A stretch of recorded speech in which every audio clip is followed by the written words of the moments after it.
Welcome back to another technical deep dive here in the debug zone. Today we're tackling a big question and breaking it down with insights from other users. Hopefully this clears up some misconceptions and helps you get the answer you need. So buckle up, stay a little curious, and let's jump right in.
And that's a wrap.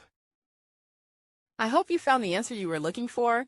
If you did, take a second to hit that subscribe button. It really helps out. And let me know in the comments which solution worked best for you. See you next time in the debug zone.